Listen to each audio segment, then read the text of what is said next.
So let's talk about the NBA now. Let's go to the Eastern Conference. Who do you have taking the 8th and final playoff spot when it's all said and done?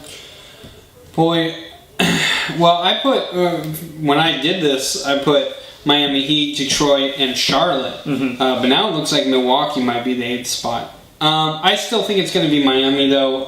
I think they're a team that works really well without a superstar in a superstar era. Right. So I think that's one of the reasons I think Miami will get into the playoffs. Detroit, I don't think is going to make it. Andre Drummond, I really like, and Blake Griffin is a nice player. But I just don't think they're working really well together, and I don't think the Pistons. I think the Pistons have a really good defensive team, but not a really good scoring team. And then Charlotte, I love Kemba Walker. Kemba Walker is one of my favorite players in the NBA, but he has no help. And do not tell me that, he has Dwight Howard. No. Dwight Howard is not Dwight Howard of Orlando. Everyone always says that. It is not. Dwight Howard is not that good of Blake Griffin is better than Dwight Howard now. I would agree with that argument. So, I really would like to see Charlotte in it just because I love Kemba Walker and I'd love to see how he plays.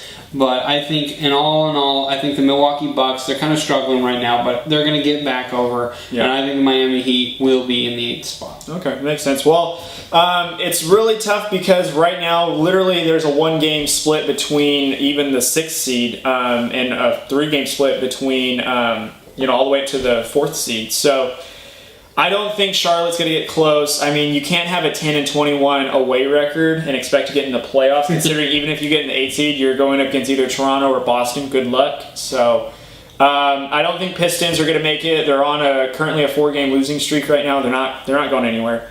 I think Miami will probably fall into the 8th spot, but that's kind of dangerous because I think they can get streaky. They've got some pretty good talent, and I know that you said they don't have a true superstar, but they've got a lot of good players.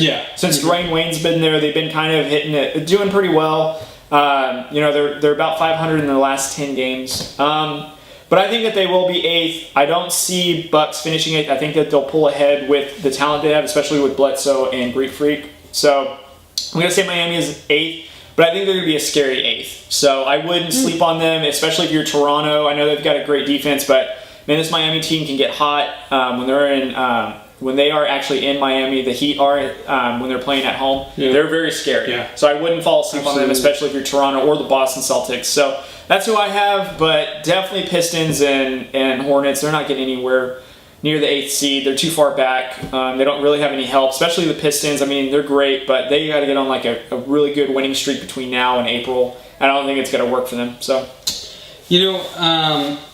I just kind of want to give credit to Miami. I mean, you got to give it credit to Pat Riley and Eric Spoelstra.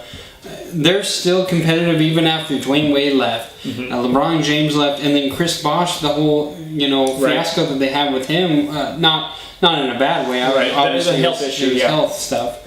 But, I mean, you just got to give it to the Miami Heat for constantly being consistent every year. I mean, I'm actually amazed at how well they've stayed in the playoff race all the time. In the NBA, I will say it's a little bit easier than the NFL just because you have so many games. And there are so many bad teams in the NBA. In a especially tanking era right now in the East. But I wanted to ask you this, just kind of a quick question. If New York had the same record as Detroit and they still had Kristaps Porzingis, would you pick the Knicks in the 8th spot?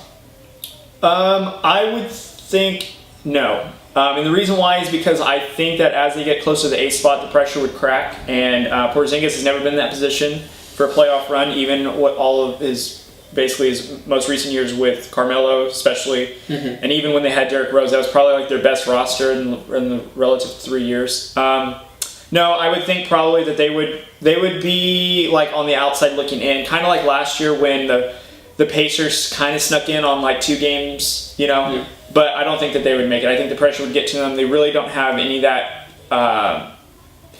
Porzingis, I don't see them carrying them for like another year or two. And Tim Hardaway Jr., I really like him. I've told you this a number of times. People always kind of give him crap. I really like him. I really like the kid that they drafted from France. I think he's really good. I think he'll develop well.